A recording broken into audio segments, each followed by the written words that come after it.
Welcome to Fangirl Football, Week 14. Everyone, this is like your last week before playoffs probably for your fantasy team. So you're trying to either make playoffs and figure out who to start and who to sit so that you make your playoffs, or maybe keep someone else out of the playoffs. We do have 6 teams on bye this week, which are complicating some things as some of our good starters are in those teams. Indy, Houston, New England, Denver, Washington, and Baltimore are all on bye this week.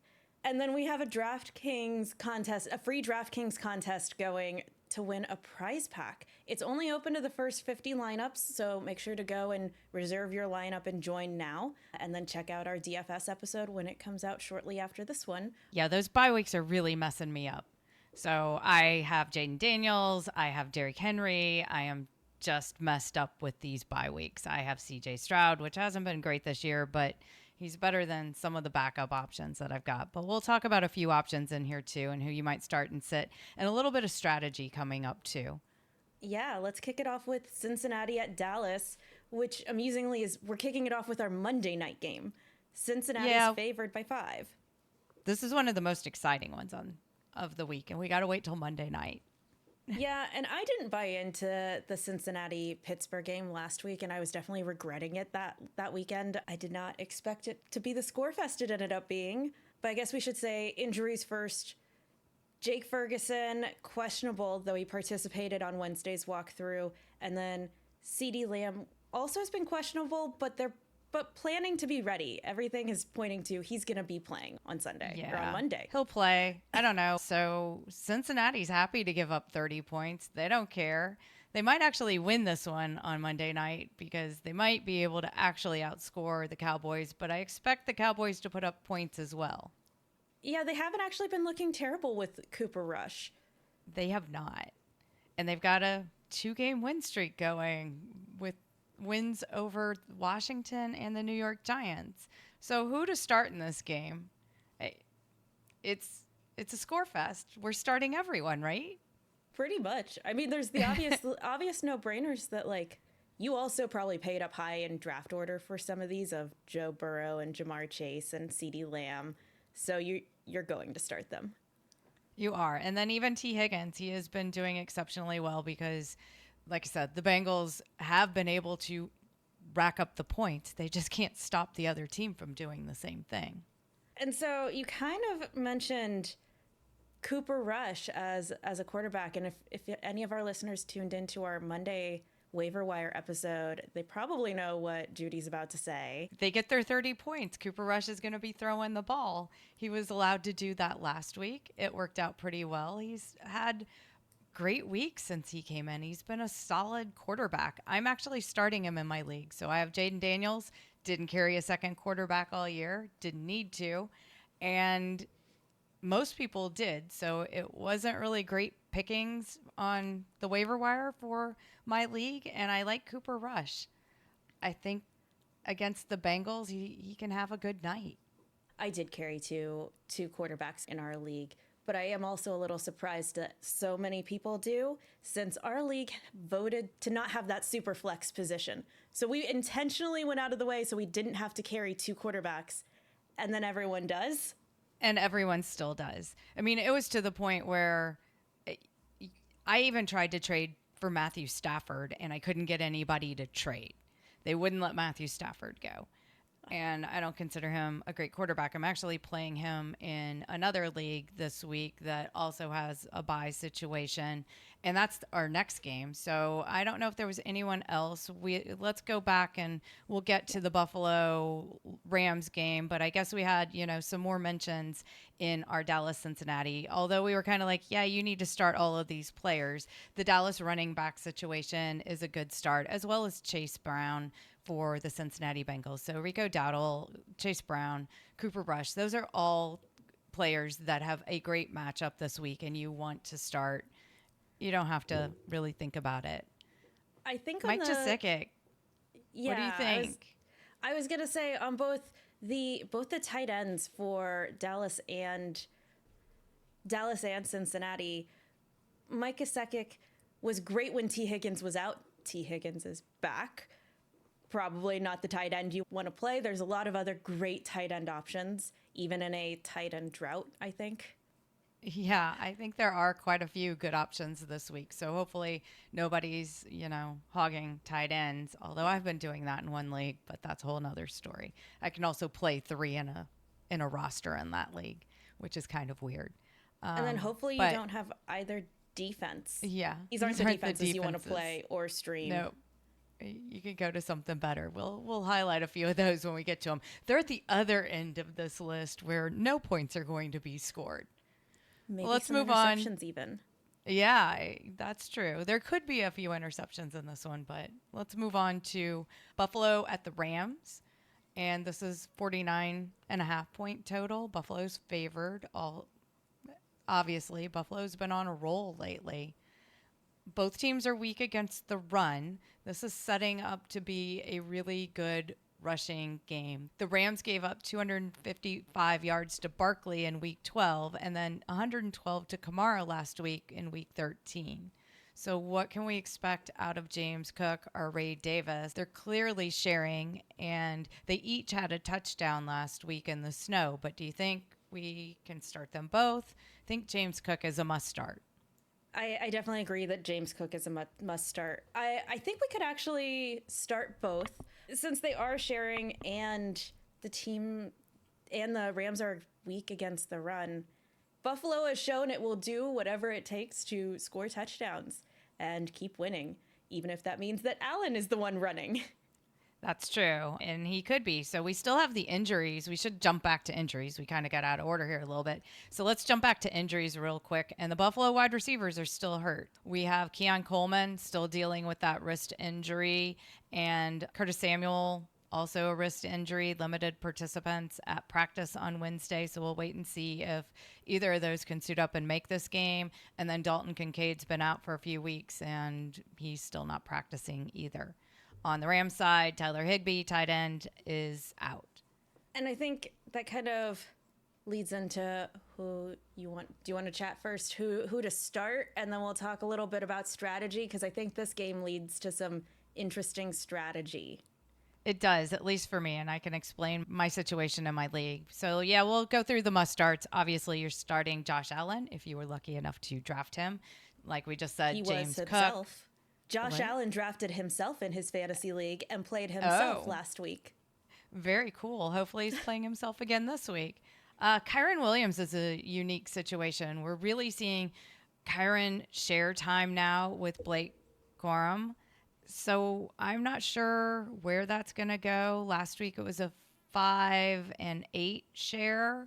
And Kyren Williams has just not been super effective in running the ball, which I feel like is why we're seeing them bring in Corum. We'll see how it shakes out in this game because both sides are weak against that run.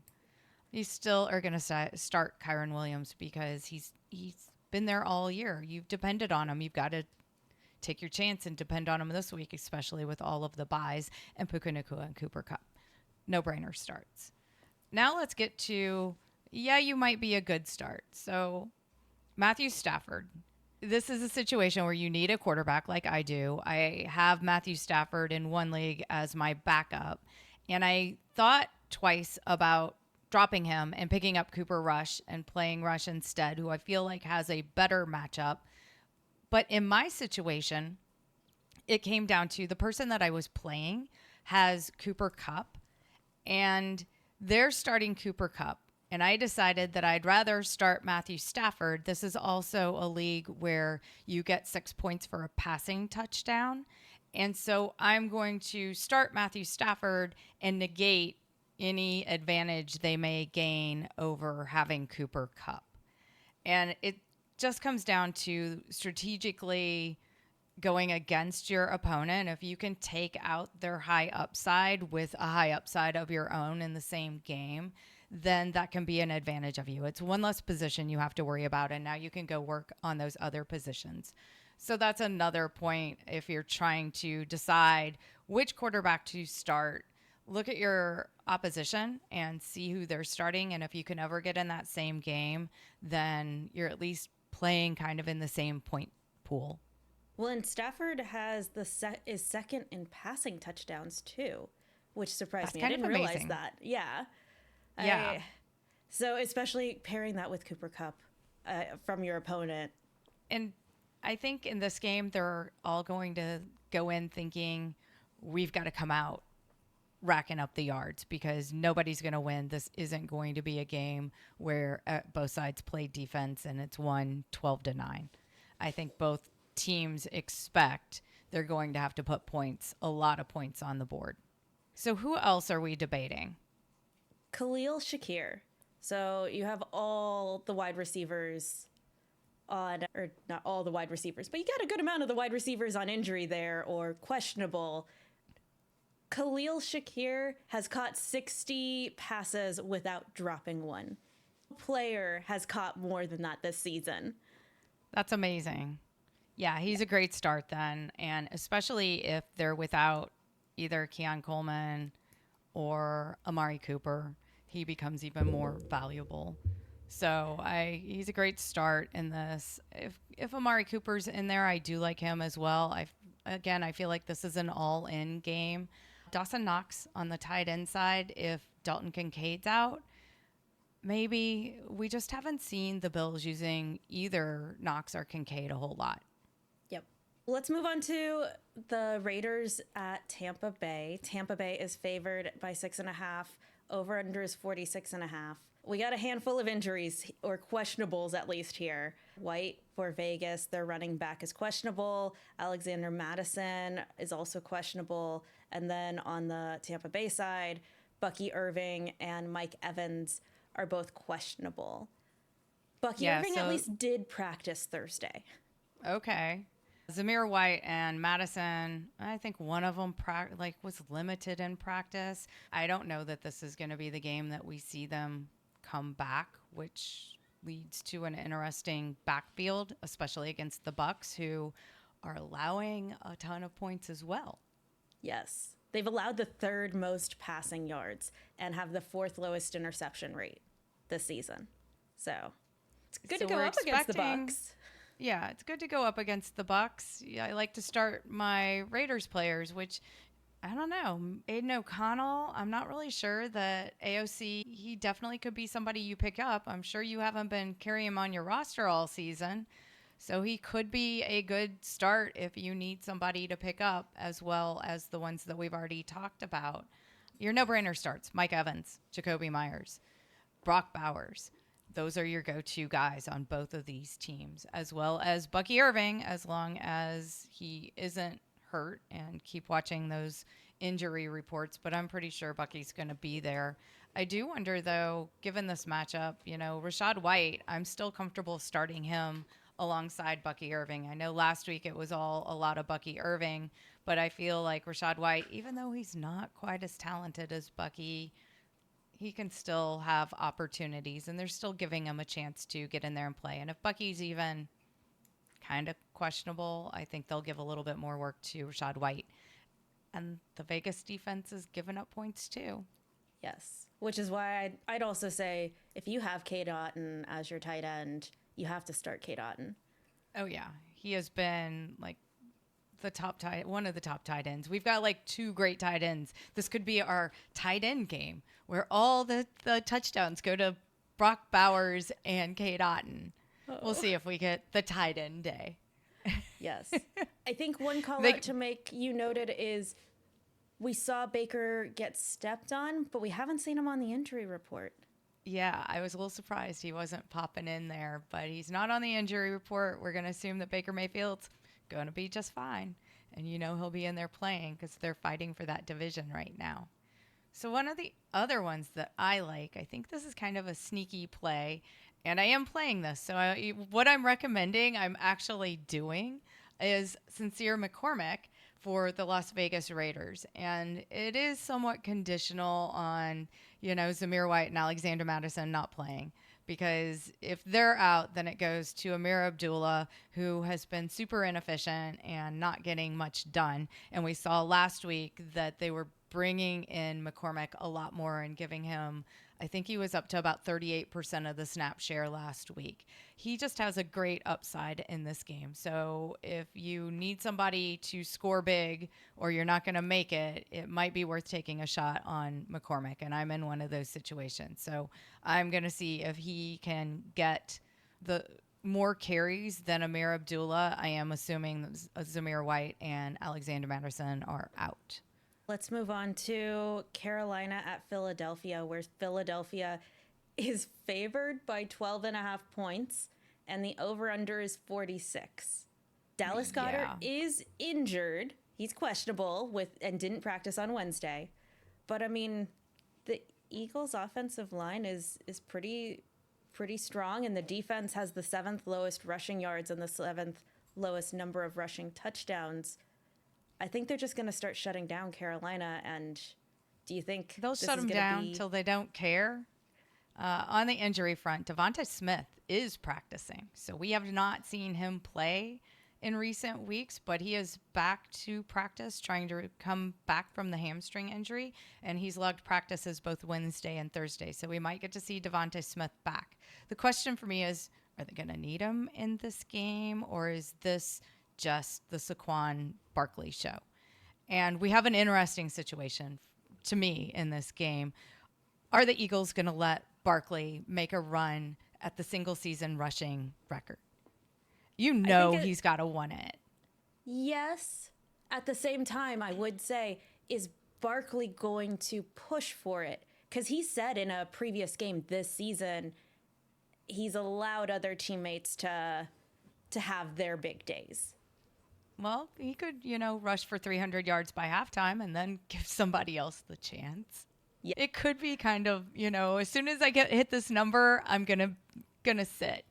But just so everyone knows, the record is held by Eric Dickerson. It's at 2,105 rushing yards. It was set in 1984. That was a year, though, obviously, where they only played 16 games. So he averaged just over 131 yards a game. And Derrick Henry on this list is 5th, not this year, but he already holds 5th with 2,027 rushing yards, which he set in 2020. I feel that Barkley wants his name in this top 5. He wants that 2,000 year at least. And he can just get so far ahead of it, and it should just be an easy situation that I just feel like they let Saquon Barkley run the ball, at least until he hits a certain number. And then they're like, yeah, you can sit down now, which would also give them a lot of flexibility later in the season, that if he's already hit that record, or if he wants to go above that record and try to hit that average per game even, which would be another 131 yards, then he could make that run. But it also gives them flexibility that, week 17 or 18, if they've already secured that top spot, that then they can bench their starters and not worry about his record situation. So go for it. Who are we starting in this? Obviously, you're starting Saquon Barkley, and then you can't bench Jalen Hurts because there's a good chance that, Barkley runs down to the 1 yard line and gets tackled, and then they all push Jalen Hurts in. They like to do that, don't they? They do like to do that, yeah. The tush push, which I don't really like, but because I want Barkley to get all the touchdowns, but it gives Jalen Hurts a few more touchdowns. The wide receivers are a little questionable to me in this game. Do they need you? I don't feel like Carolina can keep this competitive, although the Panthers have looked so much better, and they do look like they're willing to let Bryce Young throw the ball and see how much he can improve, and he's improving a lot. I've been really impressed with the Panthers in the last few weeks, doing so much better. So I don't think they can keep it competitive. I'm concerned about starting A.J. Brown and Devonta Smith. And maybe they hold out Devonta Smith, and maybe that'd just help us decide. Because I feel like if they do hold out Devonta Smith and they're missing Dallas Goedert, then you can start A.J. Brown and not worry about the situation. I'm not, if we've got Grant Calcaterra in there, no, thank you. I'm going to skip on that tight end. How about Carolina? Other options. I don't see this being a great game for Carolina. I know you feel a little bit differently, but I feel like the Philadelphia defense is going to be stopping them. And even if they get sloppy, there's other options that I like a bit more this weekend. But maybe if you have no one else, you're starting to get down there. Starters are better than nothing. You've ridden this far probably on Chuba Hubbard. And Yes. now the situation's getting really messy because it was clear last week he was going to start sharing with Jonathan Brooks. And each week we're seeing more and more Jonathan Brooks having that share with Chuba Hubbard. You still got to start him. You rode him 13 weeks. You're going to start him again and see and hope that it gets sloppy and that he gets enough rushing yards to have that upside. Passing wise, I mean, obviously you didn't get here with Bryce Young, so you're sitting. Don't pick him up and put him in now. He can just stay wherever he is. This isn't the week. The only one that is a pickup that, yeah, I'd consider doing that is Adam Thielen, because I do feel like they're behind. I do feel like they're throwing the ball, and we saw last week that Adam Thielen is one of the favorite targets. So I like starting Adam Thielen at wide receiver in this matchup. Let's move on to the Atlanta at Minnesota game. Minnesota's favored by 6. Over-under is 45.5. Atlanta's on a 3-week losing streak, and while some of those weeks have been closer, like the Chargers last week, that Denver game was hard and not great. Neither side has a great matchup, though, and we've definitely seen some weeks where Minnesota has struggled to put up points as well. Yeah, we've definitely seen Minnesota start to struggle and Sam Darnold start to struggle in these matchups. This one is in Minnesota. I like it a little bit better. I think Atlanta is kind of falling apart and not really sure what they can do with Kirk Cousins. He is going back and wants to make, an impression on his old team that got rid of him, but he hasn't thrown for a touchdown since week 9. If we go back to that, everything goes back to average, he might walk in here and have a 5-touchdown game. I'm just not going to bet on that happening. And again, this is one of those situations where you want to sit Kirk Cousins, but you probably weren't starting him anyway. So don't make this the week where you decide to start Kirk Cousins. At the same time, Kyle Pitts. Kyle Pitts and his goose egg zeros are killing me. So he is riding my bench this week. I mean, also the Vikings have limited tight ends to the 12th fewest fantasy points per game. So not a great matchup for tight ends anyway. And I feel like you are starting, though, Justin Jefferson, Bijan Robinson, and Drake London. You picked him up too early in the draft to say no. Probably. Drake London, I mean, honestly, I would rather play Adam Thielen than Drake London. How do you feel about that? Because the quarterback situation is so questionable at both Atlanta and Carolina, I can understand where you're coming from, Ed, but I don't quite feel the same. I'm kind of like, that coach that wants to go with the hot hand, and Bryce Young is throwing the ball. He's heaving it down there. He's not getting intercepted like Kirk Cousins. He's actually making touchdowns. So I'm more comfortable with Adam Thielen than Drake London, who also sometimes struggles to catch the ball even when it hits him. I feel like Kirk Cousins could have a slightly better game than we're expecting just from as we're talking through this. He's played in the stadium before. And so while it's we'll see how it goes. We know I'm biased and you're biased and we're on opposite sides when it comes to the Falcons. So we should, just run through the rest of these. And Sam Darnold, I'm playing. He hasn't Sam been Darnold. getting it done. You're playing Sam Darnold. Yes. Now, I'd rather play Cooper Rush. I'd rather play Sam Darnold than Drake May. Drake May's on bye this week. Because he's on bye. And I probably already snagged Cooper Rush if I'm in there too. So I guess I can see that.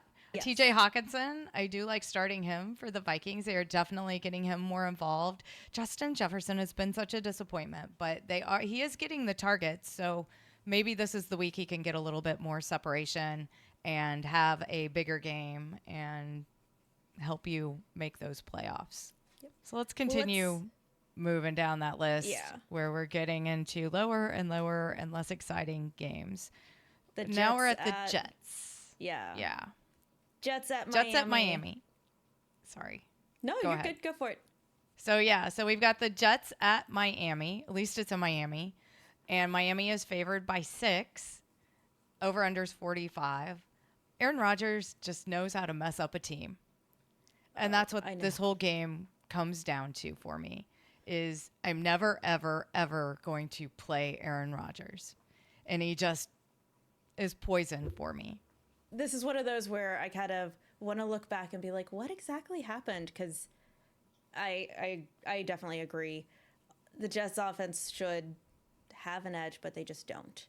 They don't. This is actually one of the preseason bets I'm going to win because I teased down the number of games the Jets would win. I think it was actually at 10.5, and I moved it to 9.5, and I took the under.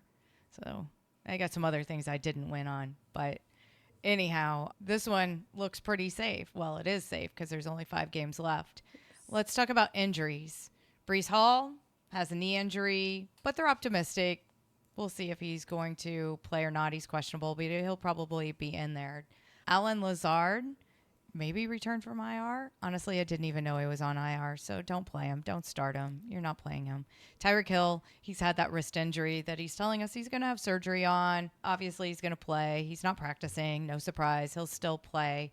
And depending on your situation, you probably got to start Tyreek Hill. And then the only other one is Raheem Mostert, the running back for Miami, is questionable, but he hasn't played the last few weeks, and he's still limited. He was getting benched anyway, so not really a factor there. This isn't a great matchup, I feel like, for either team, but I like it more on the Miami side because I do feel like that whole team for the Jets has just been poisoned by Aaron Rodgers, and they're all kind of giving up on it. They keep finding reasons to fire somebody, but now all they need to do is fire Aaron Rodgers, which isn't going to happen until the season's over. You don't think they're going to bench him? Oh, no. I don't think they'll bench him. They'll let him play out. They'll use whatever he's got, and then they'll move on. Another injury is Sauce Gardner didn't practice on Wednesday on the defensive side for the Jets. So that's a little bit of a bump up for the Miami offense. I like the targets that Davante Adams is seeing. It's very tempting. He's seeing like 12 targets from Aaron Rodgers. We already know that Aaron Rodgers loves Davante Adams. So if you need like a go big or go home risky play, I would say that's Davante Adams if you have him. What about Garrett Wilson, other wide receiver for the Jets? Same thing, but a little more risky because I do feel like he loves Davante Adams more. And it's all about who does Aaron Rodgers love. And he doesn't love handing off the ball. He'd rather have it in his control. Don't love any start on the Jets side unless you've got to do it. I do like Jonnu Smith, the tight end for Miami. He's been seeing more usage, and he's been tight end 5 in fantasy points per game since week 8. So getting more target share and scoring more points, and especially if the Jets are going to get weaker on the defense side. I do. I like the Miami pieces in this, and Jonnu Smith has become a very big part of that. Although last week we saw Tyreek Hill actually get a fairly good share of targets and have a good day.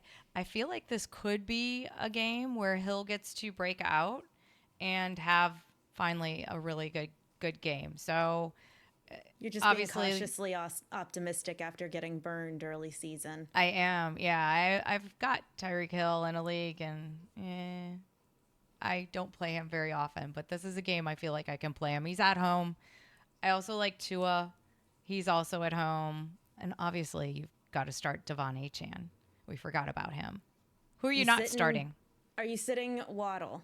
I am actually sitting Waddle. So I have a unique situation that I have Achane and Waddle, and I'm never willing to take that double risk because the Dolphins haven't been producing. If you've only got one of them, I feel like Waddle's probably good for a good 10 points. I think he will see targets and a share. And I don't feel like he's going to end up in that 0 that I can see some of the Falcons wide receivers resulting in. So I would rather play Waddle than even Drake London. That's me. I know. But yeah. a wide receiver 2 versus a wide receiver 1, but Not the matchup for Atlanta. No. Well, let's All move right, on next to game. Chicago at San Francisco.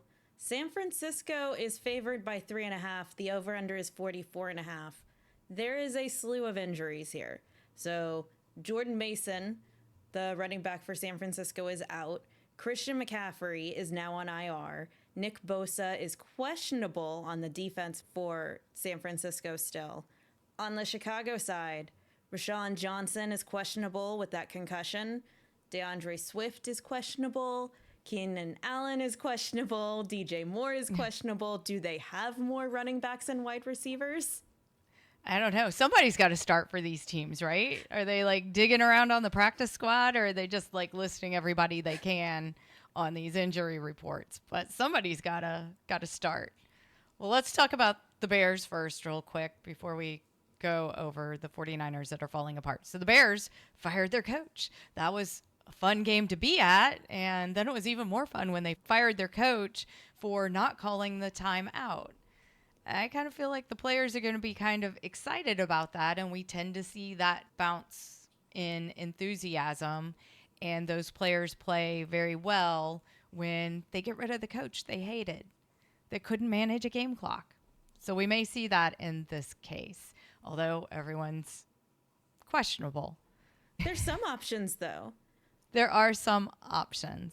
And they're going to be going up against a banged up San Francisco, people coming back from injury, or as I like to talk about now, this is week 3. If Bosa doesn't play for San Francisco, it changes a lot of their defense. Yeah. So then are you starting Caleb Williams? You definitely could, in my opinion. I like him in this with Bosa out. I like him in this matchup with his new coach that seems very enthusiastic about letting him throw the ball. Of course, he's got to have some wide receivers actually play the game. So we need Keenan Allen to be in there, or DJ Moore or somebody, or then it's going to be Romo Dunze. So this is a game where I really want to watch who actually starts it. Obviously, if they all start it, Keenan Allen's my start. And I like Caleb Williams as well for the Bears. On the running back side, DeAndre Swift could have a good game as well and is worth an RB2 or a flex spot if you've got DeAndre Swift. How about for the 49ers? Obviously, let's talk about the obvious one, Isaac Guerendo. So he was the hot waiver wire pickup this week. Every league, somebody snatched him up. I didn't get him because somebody had already snatched him up. Obviously, if you picked him up, you're playing him. You now have an RB1 that is, the team likes to hand the ball off to, and this could definitely be a crazy game. So you're going to start Guerendo. After that, Brock Purdy. Are we starting Brock Purdy? I feel like Purdy is playing injured. He's had that shoulder injury, and I feel like he's still dealing with that shoulder injury, but they're still they can still win this division. So they don't want to give up. Not only can they make the playoffs, but they can win this division. Obviously, Purdy's going to start. I don't think he's healthy, but this is one of those where I could start him if you have to. I still like Cooper Rush. I'm going to keep going back to Cooper Rush because I love that matchup, and I'd start him over Brock Purdy. I know I'm sounding crazy now. You also saw that the Bears defense was actually able to hold Gibbs and Montgomery out of the end zone, which I think speaks to the defense being, we've seen Chicago's offense struggle, but that hasn't necessarily transferred to the defense. Yeah, we'll see. I think Guerendo can still get it done against that defense, though. On their wide receivers, Deebo Samuel, Juwan Jennings, nobody's quite looked right, and I don't know if that's because of the other injuries, especially to Brock Purdy. But, take your chances on Deebo Samuel or Juwan Jennings. Pick which one is more interesting, and if you've got them, then it's worth a start in this game. But I think the one that comes out on top is really George Kittle. He's a must start. Well, let's move on to Seattle at Arizona, where Arizona is now favored by 2.5, and the over-under is 44. They're giving them home field advantage. Yeah, they just played in week 12 in that stinker of a game where I was all worried about the rain, and the Seahawks won 16-6. But in that game, Trey McBride ran up 28 DraftKings points and didn't have a rushing or a receiving touchdown. That's a lot of catching and a lot of yards to run up 28 points and not have a touchdown. Yeah. This game's in a dome. Don't have to worry about it raining. I feel like this game goes differently than that last game, and we have a lot of scoring. But that's kind of my storyline for this game, which means I want to start a lot of players, and I'm all on the over on this game. So then you've got to start Kenneth Walker. He's gotten you here. He's been one of the top running backs. You're starting him now. Trey McBride, obviously, you're starting him as well. And then we get good starts. I love James Conner in this game as well. So I think he goes from a good start to a must start, in my opinion, as well as JSN or Jackson Smith-Njigba. DK Metcalf, how you feeling about Metcalf? If this is going to be the score fest that you think it's going to be, then I like it. If I think I'm more on the hesitant side. You haven't had a score fest game. You got to pick one of them. Oh, I thought my score fest was like the Buffalo LAR up at the top. Okay. Like, I'm agreeing with Vegas this week of Okay, you're going in over-unders. Vegas order. I got it. Yeah. Gotcha. I think this is good. A good risky start on Kyler Murray as well as Marvin Harrison Jr. Depending on your wide receiver situation, I think that Marvin Harrison Jr. can have a good game this week. He definitely has that potential. I don't see this being, that rainy, grinded out game that we saw 2 weeks ago. Well, let's continue on to Cleveland at Pittsburgh. Pittsburgh's favored by 6.5. The over-under is 43.5. I'm kind of surprised at that 6.5 based on the fact that these two teams just played 2 weeks ago. Yeah, another couple of teams that just played. And in that game, that was our snow globe game. That was like the whole one where Jameis Winston was so excited he got to play in the snow. I love seeing his interviews. They're so much fun. But the Browns actually won 24-19. Of course, that one's in Cleveland. This one's in Pittsburgh. No snow this time around. So it'll be interesting to see how it goes without the snow. And I think it was Pickens that was very vocal about the Browns not having a good team. So we'll get to see if he gets to come back and shut them down a little bit more in this game. I like starting most people in this game. Let's go through the injuries really quick. So Elijah Moore for the Browns is questionable. Cedric Tillman is still dealing with a concussion and was a non-participant on Wednesday.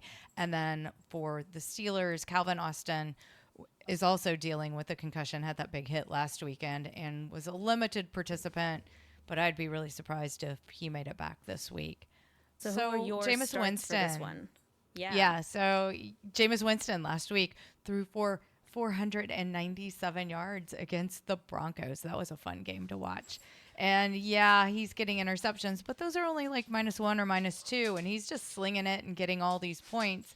So maybe you can give up it's not like if the pick six happens that you get a -6. You just lose 1 or 2 points depending on your league settings. Never heard of anyone giving a -6 for a pick six, but those would be some interesting rules to have.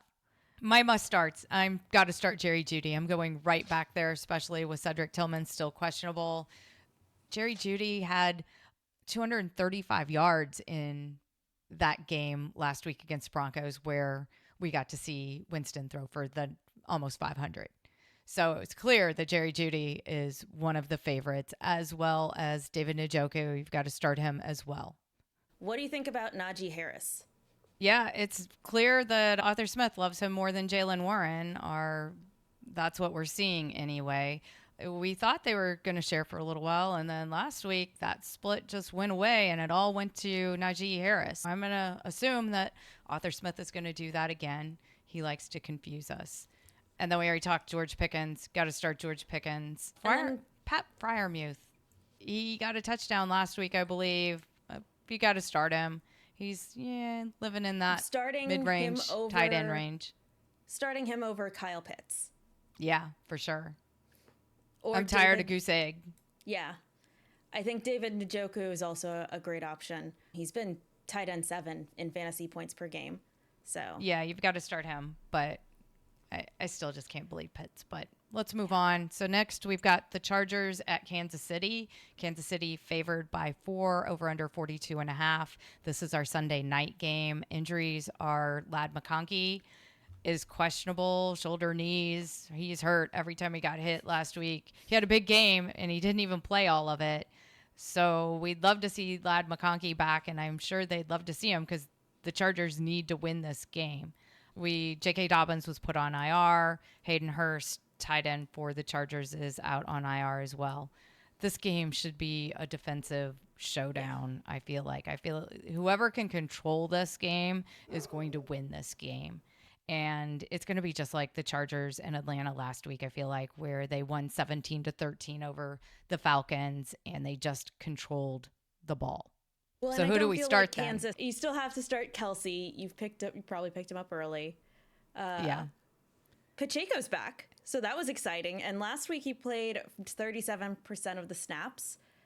He's now splitting the plays with Kareem Hunt, though. So yeah. So I'm still starting Kareem Hunt over Isaiah Pacheco, but if you've got one and not the other, I hope you've got somebody else to play. I don't want to play anybody in this game. I just feel like this is a shutdown game, and it's not going to be where they're making their fantasy numbers. Obviously, if you drafted them high.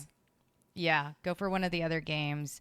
Watch the injuries. Ladd McConkey is the only one that I want to start, and if he's not in there, this doesn't go anywhere, I don't feel like. Well, let's continue on similarly because we're just going to keep getting to lower point totals. New Orleans at the Giants. New Orleans favored by 5. Over-under is 40.5. Taysom Hill out for the season. There goes all our fun. Drew Lock's the starter and not Tommy DeVito. No more fun. Alvin Kamara obviously has a great matchup on paper. He's got the best matchup of the weekend. So congratulations if you've got Alvin Kamara because you are starting him with no doubts. I actually like Malik Neighbors to start in this game as well. He's seeing 9 to 13 targets a game, regardless of who the quarterback is. And at least he's touching the ball. That's always a good start. I'd also say I like the New Orleans defense in this as a streaming option. Oh, yeah. They're 34% rostered. So if you need a defense, there you go. Yep. There you go. Tyrone Tracy's not awful either. I think the Saints will give up some yardage as well on the ground. After that, you probably didn't have anyone you really wanted to play anyway. Well, then let's wrap it up with the Jacksonville at Tennessee game. Both of these teams have very few wins. Tennessee is favored by 3.5. Over-under is 39.5 points. Trevor Lawrence is now out for the season, surgery to repair that AC joint injury. Yeah, Jacksonville can't stop the pass or the run. They're a shell of the team. The coach is on the hot seat. They're basically playing for a high draft spot. And the Titans are trying to figure out, I feel like, what they have with Will Levis and some of their other pieces because a lot of them are in contract situations and they need to evaluate if they're going to keep them or not or move on. Levis has been surprisingly consistent since he returned from injury, throwing for over 200 yards in the last 3 games. I know that doesn't sound big, especially when we talk about Winston throwing for almost 500, but still for Levis, that's a good day. This isn't a fill-in quarterback, though. I'm sure he's not your starter, and obviously there are better matchups that I believe in than Will Levis. But if Cooper Rush isn't available, then maybe you do have to go to Will Levis. And I think that on the Tennessee side, they do have 2 other players that you might want to be starting. Tony Pollard or Calvin Ridley. Yeah, Tony Pollard is a must-start. Calvin Ridley gets a little questionable because of Nick Westbrook-Ikine.